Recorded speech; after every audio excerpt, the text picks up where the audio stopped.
This is question 1 for Alexander Hossenstop. So to start, we set up the equation sum of square integers a, and we set the boundaries from and to.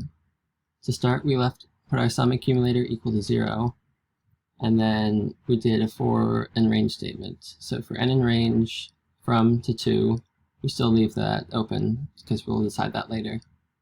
If n is divisible by 7, or n is divisible by 3, and it's divisible by 2, then we take those numbers and we square them. So to find the numbers divisible by 7, divisible by 3, and divisible by 2 between the range 20 to 40, I found the multiples of 7 and 3 that were between 20 and 40. Multiples of 7 include 21, 28, and 35.